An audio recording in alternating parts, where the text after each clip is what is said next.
இறையேசுவில் அன்பார்ந்த சகோதர சகோதரிகளே, தவக்காலத்தின் 2வது ஞாயிற்றுக்கிழமை ஆகிய இன்று நாம் வாசிக்க கேட்ட நற்செய்தி வாசகமானது ஆண்டவர் இயேசு கிறிஸ்துவுடைய ஒரு மாற்றத்தை நமக்கு எடுத்துச் சொல்லுகின்றது.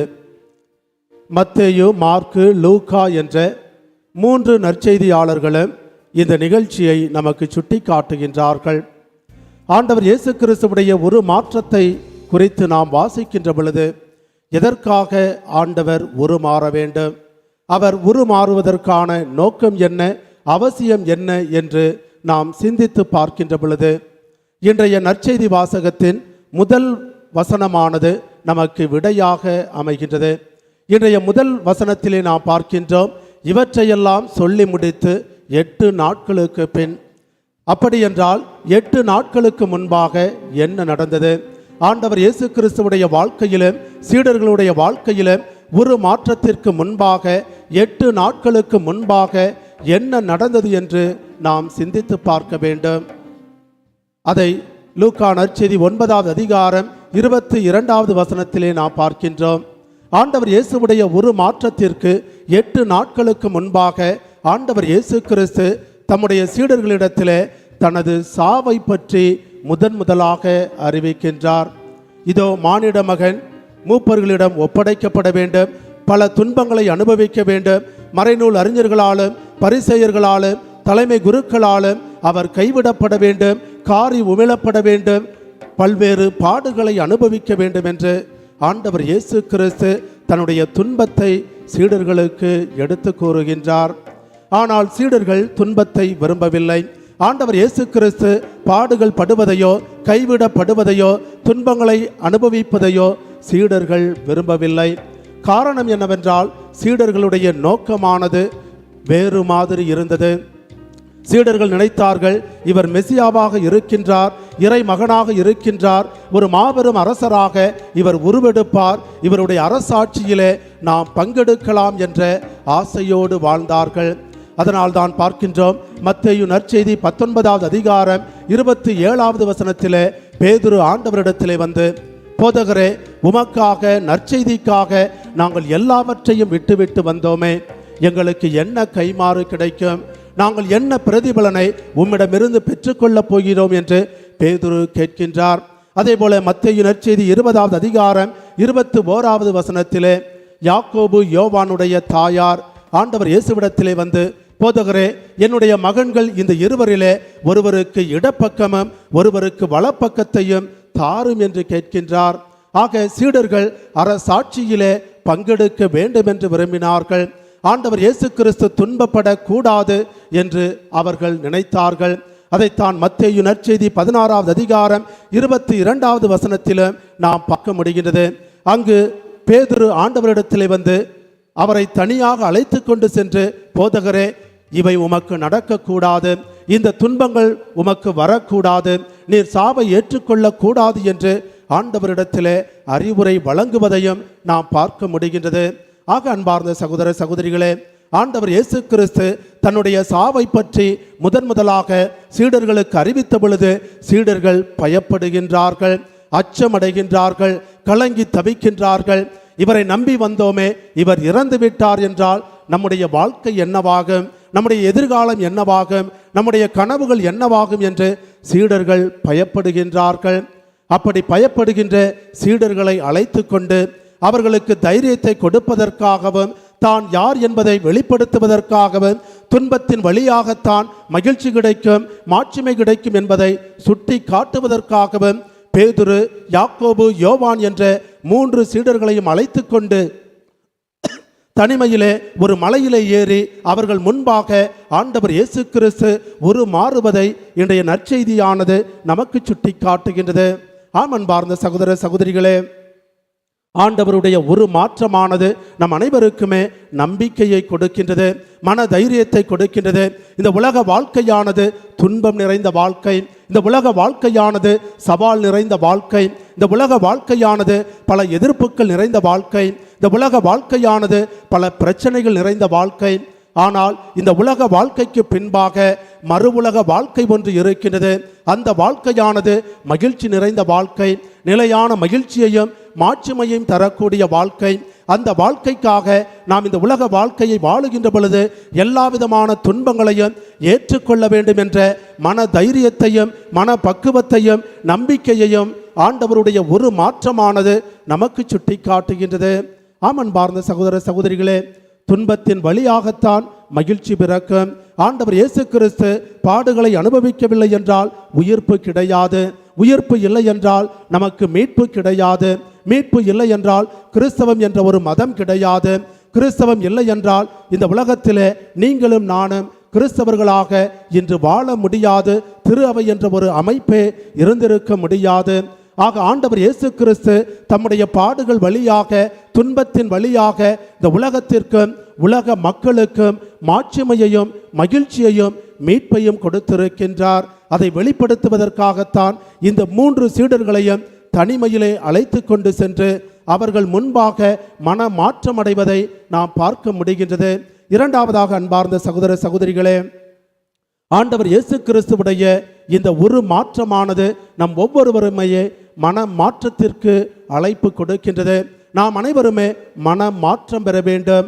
ஆண்டவர் எப்படி வெளிச்சத்தோடு உருமாறினாரோ அதே போல நம்முடைய வாழ்க்கையும் வெளிச்சம் நிறைந்த வாழ்க்கையாக, ஒளி நிறைந்த வாழ்க்கையாக, மகிழ்ச்சி நிறைந்த வாழ்க்கையாக, புண்ணியம் நிறைந்த வாழ்க்கையாக இருக்க வேண்டும் என்பதை ஆண்டவர் இயேசு கிறிஸ்துவுடைய ஒரு மாற்றமானது நமக்கு சுட்டி காட்டுகின்றது. நாம் அனைவருமே மன மாற்றம் அடைய வேண்டும் என்றால் இறைவனுடைய வார்த்தைக்கு செவி கொடுக்க வேண்டும். அதைத்தான் இன்றைய ஒரு மாற்ற நிகழ்ச்சியிலே நாம் பார்க்க முடிகின்றது. ஆண்டவர் இயேசு கிறிஸ்து ஒரு மாற்றம் அடைகின்ற பொழுது தந்தையாகிய இறைவன் அங்கு தம்முடைய குரலின் வழியாக பேசுவதை பார்க்கின்றோம். இவரே என்னுடைய அன்பார்ந்த மகன், இவருக்கு செவி சாயுங்கள், இவர் சொல்லுவதையெல்லாம் கேளுங்கள் என்று தந்தையாகிய இறைவன் சொல்லுவதை நாம் பார்க்க முடிகிறது. ஆக யாரெல்லாம் ஆண்டவர் இயேசு கிறிஸ்துவுடைய குரலுக்கு செவி கொடுக்கின்றார்களோ, யாரெல்லாம் ஆண்டவர் இயேசுவுடைய வார்த்தையின்படி நடக்கின்றார்களோ, இறை வார்த்தைக்கு கீழ்ப்படுகின்றார்களோ, அவர்கள் அனைவருமே மன மாற்றம் பெறுகின்றார்கள். அதைத்தான் விவிலியத்திலே நாம் பல இடங்களிலே பார்க்க முடிகின்றது. லூக்கா நற்செய்தி 19வது அதிகாரம் 1 முதல் 10 முடிய உள்ள வசனங்களிலே பார்க்கின்றோம். சக்கேயு ஆண்டவரை பார்ப்பதற்காக வருகின்றவர் குள்ளமாக இருக்கின்ற காரணத்தினாலே அங்கிருந்து அத்திமரத்திலே ஏறுகின்றார். ஆண்டவரை பார்க்கின்றார். ஆண்டவர் அவரை பார்த்து, சக்கேயுவே கீழே இறங்கி வா, இன்று நான் உன்னுடைய வீட்டிலே தங்க வேண்டும் என்று சொன்ன பொழுது சக்கேயு ஆண்டவருடைய குரலுக்கு செவி கொடுத்தார். ஆண்டவரை அழைத்து கொண்டு வீட்டிற்கு சென்றார். அங்கு சக்கேயுவுக்கு மன மாற்றம் ஏற்பட்டது. சக்கேயு ஆண்டவரை பார்த்து, யாரையாவது ஏமாற்றி இருந்தேன் என்றால் 4 மடங்கு திருப்பி கொடுத்து விடுகின்றேன், என்னுடைய சொத்துக்களை விற்று ஏழைகளோடு பகிர்ந்து கொள்ளுகின்றேன் என்று சொல்லுவதை நற்செய்தி நமக்கு சுட்டி காட்டுகின்றது. அதுதான் உண்மையான மன மாற்றத்தின் அடையாளமாக இருக்கின்றது. ஆக இறை வார்த்தைக்கு செவி கொடுப்பவர்கள் மன மாற்றத்தை பெறுகின்றார்கள். யோவான் நற்செய்தி 8வது அதிகாரம் 1 முதல் 11 முடிய உள்ள வசனங்களிலும் நாம் பார்க்கின்றோம். விபச்சாரத்திலே பிடிபட்ட பெண்ணை கல்லால் எறிய வந்த பொழுது ஆண்டவர் இயேசு கிறிஸ்து அவர்களிடமிருந்து அந்த பெண்ணை மீட்கின்றார், விடுதலை கொடுக்கின்றார். கொடுத்தவர் சொல்லுகின்றார், நானும் உன்னை தீர்ப்பிடவில்லை, இனிமேல் பாவம் செய்யாதே. அந்த பெண்ணும் ஆண்டவருடைய குரலுக்கு செவி கொடுத்தால் பாவம் செய்வதை, விபச்சாரம் செய்வதை நிறுத்திவிட்டு புதிய வாழ்க்கையை வாழ ஆரம்பித்தாள். அதுதான் உண்மையான மனமாற்றம். மேலும் மார்க்கு நற்செய்தி 2வது அதிகாரம் 13வது வசனத்திலே பார்க்கின்றோம். வரி தண்டுகின்ற லேவியரை ஆண்டவர் அழைக்கின்றார். என்னை பின்பற்றி வா என்று அழைத்த பொழுது ஆண்டவருடைய குரலுக்கு செவி கொடுத்து அவரும் பின்பற்றி செல்லுகின்றார். லேவி என்ற பெயரை மத்தேயு என்று மாற்றிக்கொண்டு புதிய வாழ்க்கையை வாழ ஆரம்பிக்கின்றார். ஆமன்பார்ந்த சகோதர சகோதரிகளே, இதுதான் உண்மையான மனமாற்றம், கடவுளுக்கு ஏற்றதொரு மனமாற்றம். இறை வார்த்தைக்கு செவி கொடுத்து இறை வார்த்தையின்படி வாழ்வதும், இறை வார்த்தைக்கு கீழ்ப்படிந்து அந்த இறை வார்த்தை சுட்டி காட்டுகின்ற நல்ல வழியிலே வாழ்வதும் தான் உண்மையான மன மாற்றம் என்பதை ஆண்டவர் இயேசு கிறிஸ்துவுடைய ஒரு மாற்றமானது நமக்கு சுட்டி காட்டுகின்றது.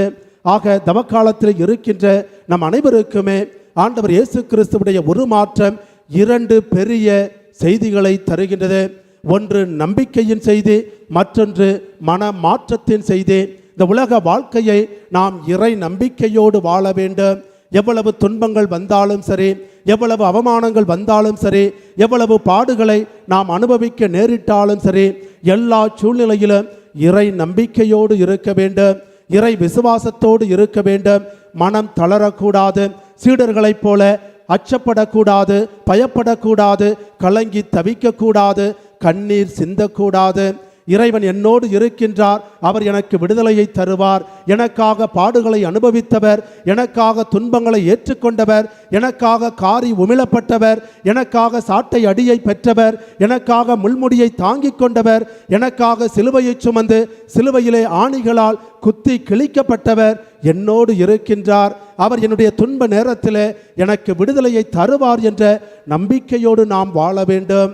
மாறாக கத்தோலிக்க கிறிஸ்தவர்களாகிய நாம் பல நேரங்களிலே நம்பிக்கை இழந்தவர்களாக வேறு தெய்வங்களை தேடி செல்லுகின்றோம். குறி சொல்பவர்களை தேடி செல்லுகின்றோம், ஜோசியக்காரர்களை தேடி செல்லுகின்றோம். நல்ல நேரம் கெட்ட நேரம் பார்த்து கொண்டு நாம் வாழ்ந்து கொண்டிருக்கின்றோம். அது தவறான வாழ்க்கை என்பதை ஆண்டவர் இயேசு கிறிஸ்துவுடைய ஒரு மாற்றமானது நமக்கு சுட்டி காட்டுகின்றது. எல்லா சூழ்நிலையிலும் எல்லா நேரத்திலும் எவ்வளவு பிரச்சனைகள் வந்தாலும், மற்றவர்களால் கைவிடப்பட்டு தனிமையிலே வாடினாலும் நாம் அனைவருமே இறை நம்பிக்கையோடு இருக்க வேண்டும், விசுவாசத்திலே உறுதிப்பட்டு வாழ வேண்டும். அதுதான் ஆண்டவர் இயேசுவுடைய ஒரு மாற்றம் நமக்கு கொடுக்கின்ற முதல் செய்தி. இரண்டாவதாக, நீங்களும் நானும் மன மாற்றம் பெற்று வாழ வேண்டும். உண்மையான மன மாற்றம் என்பது பேச்சளவிலே இல்லை, மாறாக நம்முடைய வாழ்க்கையிலே காட்ட வேண்டும். புதிய வாழ்க்கை வாழ்வதன் வழியாக, நல்ல கத்தோலிக்க வாழ்க்கை வாழ்வதன் வழியாக, நல்ல ஒழுக்கத்தோடு நல்ல பழக்க வழக்கங்களோடு வாழ்வதன் வழியாக நாம் அனைவருமே மன மாற்றம் பெற வேண்டும். அந்த மன மாற்றத்தை தான் சக்கேயுவிடம் பார்க்கின்றோம், விபச்சாரத்தில் பிடிபட்ட அந்த பெண்ணிடம் பார்க்கின்றோம், மத்தேயுவிடமும் நாம் பார்க்கின்றோம். அத்தகைய மனமாற்றம் நமக்கு இருக்க வேண்டும். ஆக அன்பார்ந்த சகோதர சகோதரிகளே, இந்த தவக்காலம் நமக்கு எடுத்து சொல்லுகின்ற செய்தி உண்மையான மனமாற்றம், கடவுளுக்கு ஏற்றதொரு மனமாற்றம், பரிசுத்த வாழ்க்கை வாழுகின்ற மனமாற்றம், எல்லாருக்கும் நன்மை செய்து, எல்லாரையும் அன்பு செய்து, எல்லாரையும் ஏற்றுக்கொண்டு, எல்லாரையும் மன்னித்து வாழுகின்ற உண்மையான மனமாற்றம். அந்த மனமாற்றம் இல்லை என்றால் இந்த தவக்காலம் வீண், நாம் மேற்கொள்ளுகின்ற எல்லா பக்தி முயற்சிகளும் வீண். ஆக அன்பார்ந்த சகோதர சகோதரிகளே, தவ காலத்திலே இருக்கின்ற நாம் ஆண்டவர் இயேசு கிறிஸ்துவுடைய ஒரு மாற்றம் பற்றிய நிகழ்ச்சியை வாசிக்கின்ற நாம் நல்லதொரு மன மாற்றத்தை பெற்றுக்கொள்வோம். இது தவக்காலத்திலே யாரிடமெல்லாம் பேசாமல் இருக்கின்றோமோ அவர்களை சந்தித்து பேச முயற்சி செய்வோம். யாரையெல்லாம் மன்னிக்காமல் இருக்கின்றோமோ அவர்களை சந்தித்து மன்னிக்க முயற்சி செய்வோம். யாருக்கு எதிராக துரோகம் செய்திருக்கின்றோமோ, பாவம் செய்திருக்கின்றோமோ அவர்களிடத்திலே மன்னிப்பு கேட்க முயற்சி செய்வோம். அதுதான் உண்மையான மனமாற்றம், அதுதான் உண்மையான புனித வாழ்க்கை, புதிய வாழ்க்கை. அத்தகைய வாழ்க்கையை நீங்களும் நானும் வாழ வேண்டும் என்று ஆண்டவர் இயேசு கிறிஸ்து நமக்கு அழைப்பு கொடுக்கின்றார். எனவே அன்பார்ந்த சகோதர சகோதரிகளே, இறைவன் நமக்கு கொடுக்கின்ற இந்த அழைப்பை ஏற்றுக்கொண்டு இறை வார்த்தைக்கு செவி கொடுத்து இறை வார்த்தையின்படி நம்முடைய வாழ்க்கையை நாம் மாற்றிக்கொள்ள முயற்சி செய்வோம். அப்படி வாழுகின்ற பொழுதுதான் நாம் அனைவருமே தந்தையாகிய இறைவனுடைய பிள்ளைகளாக இருக்க முடியும். கடவுள் நமக்கு கொடுக்கின்ற ஒரே ஒரு அன்பு கட்டளை, இவரே என் அன்பார்ந்த மகன், இவருக்கு செவிசாயுங்கள். அதைத்தான் தாய் மரியாளும் கானாவூர் திருமணத்திலே அங்கிருந்த பணியாளர்களை பார்த்து சொன்னார், என்னுடைய மகனுடைய குரலுக்கு செவி கொடுங்கள், அவர் சொல்வதையெல்லாம் கேளுங்கள் என்று சொன்னார். ஆக ஆண்டவர் இயேசு கிறிஸ்து சொல்லுகின்ற எல்லாவற்றையுமே நாம் பின்பற்றுகின்ற பொழுது நாம் அனைவருமே மன மாற்றத்தை பெறுகின்றோம். ஆண்டவர் நமக்கு சொல்லுவதெல்லாம் பகைவரை அன்பு செய்யுங்கள், உங்களை வெறுப்பவர்களுக்காக ஜெபியுங்கள், எல்லாரையும் மன்னித்து ஏற்றுக்கொள்ளுங்கள், எல்லாரிடமும் நட்பு பாராட்டுங்கள், அன்பு கூறுங்கள் என்று சொல்லுகின்றார். எனவே அன்பார்ந்த சகோதர சகோதரிகளே, ஆண்டவர் இயேசு கிறிஸ்துவுடைய வார்த்தைக்கு செவி கொடுத்து அதன்படி இந்த தவக்காலத்திலே நம்முடைய வாழ்க்கையை அமைத்து நல்லதொரு மனமாற்றம் பெற்ற கிறிஸ்தவர்களாக வாழ முயற்சி செய்வோம். அதற்கான வரம் வேண்டி இன்றைய நாளிலே சிறப்பாக இறைவனிடத்திலே ஜெபிப்போம். நமக்காக, நம்முடைய மீட்புக்காக, நம்முடைய துன்பங்களின் வழியாக நமக்கு மாட்சிமையை கொடுப்பதற்காக தாபோர் மலையிலே உருமாறிய ஆண்டவர் இயேசு கிறிஸ்து நம் அனைவருக்குமே நம்பிக்கையையும் மன தைரியத்தையும் துன்பத்தை எதிர்கொள்ளுகின்ற சக்தியையும் உண்மையான மன மாற்றத்தையும் கொடுத்து இந்த தவக்காலம் முழுவதுமாக புனித வாழ்க்கை வாழ தேவையான எல்லா விதமான அருள் வரங்களையும் நமக்கு கொடுத்து ஆசீர்வதிப்பாராக. ஆமென்.